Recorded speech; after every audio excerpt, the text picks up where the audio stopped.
Bonjour, je vais vous raconter l'histoire de l'autostop dans l'Aveyron qui m'est arrivé dans les années 1967. J'avais 17 ans. C'était un gros risque et j'ai eu beaucoup de chance. Mais c'est très amusant ce qui m'est arrivé. Voilà. Je travaillais dans une petite colonie de vacances à Mur-de-Barès. J'avais des copines et j'avais un travail au moins pour 2 mois. C'était juillet et août. Je devais servir à table les enfants, faire un peu le dortoir, le ménage. C'était les bonnes à tout faire en quelque sorte, hein. On appelait ça les femmes tout service. Et le soir, je m'ennuyais, alors je voulais sortir un petit peu. De temps en temps, je partais toute seule avec mon harmonica. On m'appelait d'ailleurs la fille à l'harmonica pour jouer de l'harmonica dans les champs autour de la colonie. Je regardais les vaches toute seule et je jouais de l'harmonica. Ou j'allais au jukebox du village, mais je n'avais pas d'argent, ma mère ne m'en avait pas donné, pour écouter de la musique et mettre des pièces. Alors une de mes copines me dit, dis donc, Patty, si tu veux, je peux t'emmener promener avec mes copains. Nous, tous les week-ends, nous allons promener. Et ce week-end, nous allons assister à un mariage dans le village d'à côté.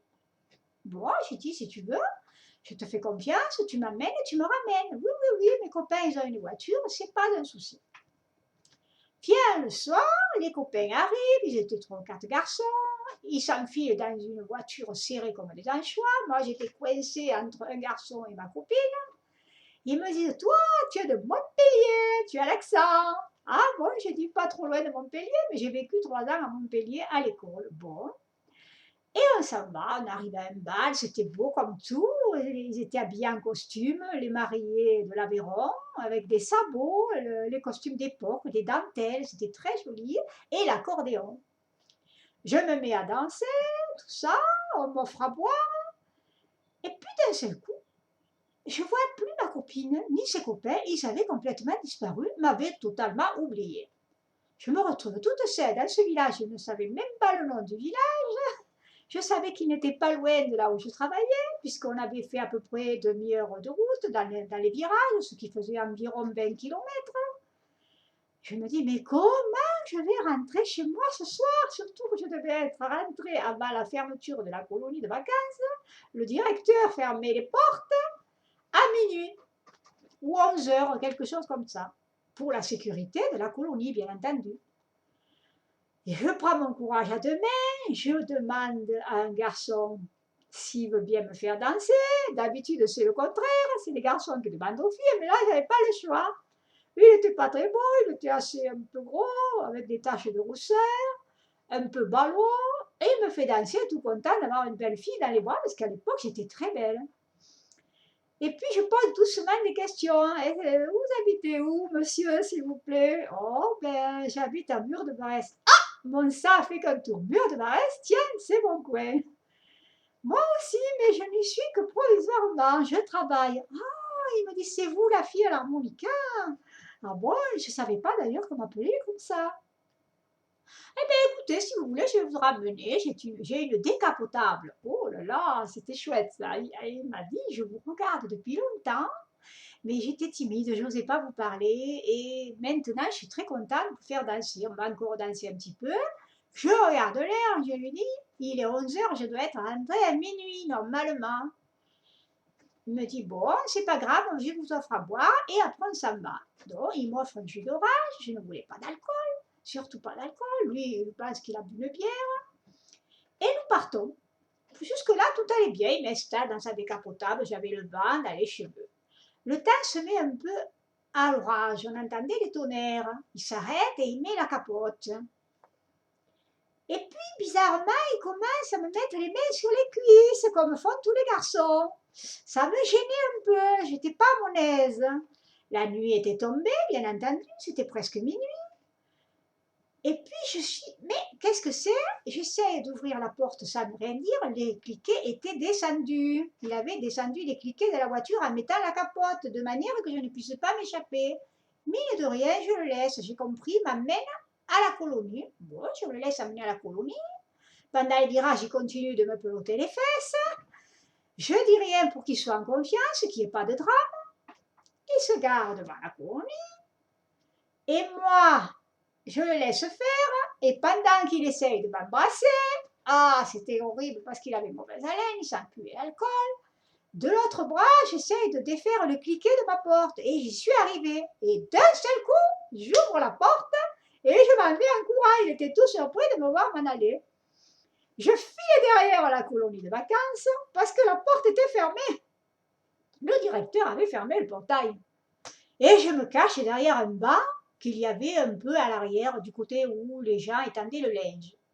Je me mets derrière ce banc toute tremblante et il pleuvait un peu, j'avais froid. J'attends qu'il s'en aille. Je entendais le bruit de la voiture. Il cherchait, il appelait, il essayait de voir où c'est que j'étais. Je ne sais pas le temps que j'ai attendu. J'ai dû attendre au moins 1 heure pour être sûre qu'il soit parti. Une fois qu'il a été parti, je ne pouvais plus entrer à la colonie. Comment faire? Et puis d'un coup, je me suis souvenu que dans la cave où je travaillais en tant que lingère, je lavais le linge, je repassais, je reprisais, étant apprentie couturière à l'école, il y avait un fenestrou, un petit fenestrou, pas très large, qui faisait de l'aération à la cave et où une personne pouvait passer, si elle s'aplatissait un peu, qu'elle n'était pas trop grosse, donc moi c'était le cas. Je vais au fenestrou, je passe mes jambes, je descends tout doucement pour laisser mes pieds tomber par terre et d'un seul coup une cloche se met à sonner. La vraie cloche automatique. C'était pour les cambrioleurs. Je m'arrache les genoux contre le bord du mur en descendant, de la peur de la cloche, je cours dans les escaliers et je monte vite à ma chambre et je vois quelqu'un qui me regarde. Je n'ai pas fait attention qui c'était. Tout le monde sort de sa chambre, voir qu'est-ce que c'est ce cambrioleur. Ils ne m'ont pas vu, je suis vite rentrée me coucher. Ma copine qui dormait à moitié me dit « Ouh, qu'est-ce que tu rentres tard ?» Nous étions 2 dans la chambre. Je dis rien, je me déshabille vite, je me mets au sec et je me couche. Mais j'étais pleine de marques sur les genoux. Et je n'avais pas de pantalon à l'époque, j'avais que des robes ou des bermudas, des shorts, des trucs comme ça. Le matin, les yeux collés, je n'avais pas dormi, bien entendu, puisque je m'étais couchée à 2 heures du matin. Il fallait se lever à 5 heures pour aller préparer le déjeuner des enfants. Je m'installe à la cuisine, le cuistot qui me regarde, qui me dit « Tiens, tiens, tiens, Paty, j'ai entendu du bruit cette nuit, il y avait des voleurs. » J'ai dit « Non, moi j'ai rien entendu. » Il me dit « Oh, si, si, tout le monde est sorti. » Il regarde mes genoux et il s'approche de moi. Il me dit « Je dirai rien, mais on passe un accord. Hein? » Ok.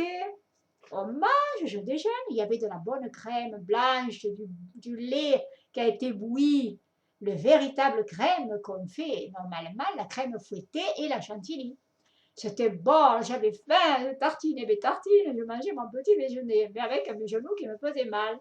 Je vais à l'infirmerie, on me met de la mercurochrome. Et puis, le cuistot me prend dans un coin et me dit « Dis, maintenant, tu manges avec moi, sinon je raconte au directeur de la colonie que tu rentres au milieu de la nuit. » Bon, ok, si c'est que ça, d'accord. Bon, quelques jours plus tard, le cuistot est en congé, il me dit « Voilà, aujourd'hui je suis en congé. Et je t'invite à dîner. » Ah, je dis bon, alors, il avait préparé vraiment des bonnes choses. Mais ce qu'il avait surtout préparé, et que je ne pouvais pas supporter, c'était de l'aïoli, la fameuse mayonnaise marseillaise, parce qu'il était marseillais, le cuistot, avec de l'ail pilé au maximum. Ah, ma gorge sèche, je ne pouvais plus, ça me brûlait. Tout le reste était parfait, des aubergines, des tomates, des bonnes choses, de l'aligot. Il savait faire la purée avec le fromage et l'aligot de l'Aveyron, c'était super bon. Mais j'avais la gorge en feu à cause de l'aïoli. Il me dit, c'est pas grave, il va au frigo et il sort une bouteille de champagne. Encore mieux.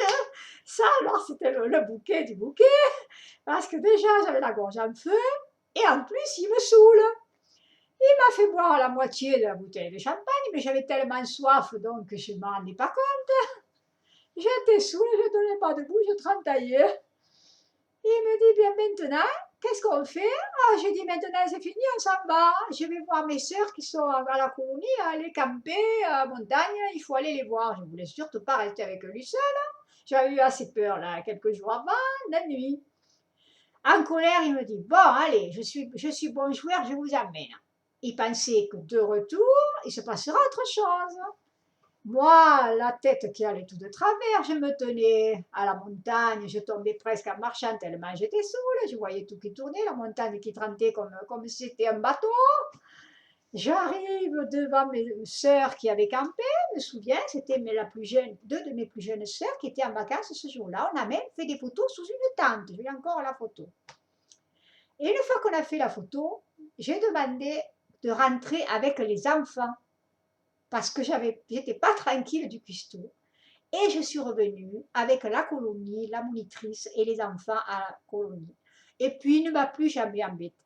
Mais attention, quand vous faites du stop, sachez au moins comment revenir de là où vous allez. Parce que moi, j'ai eu heureusement de la chance.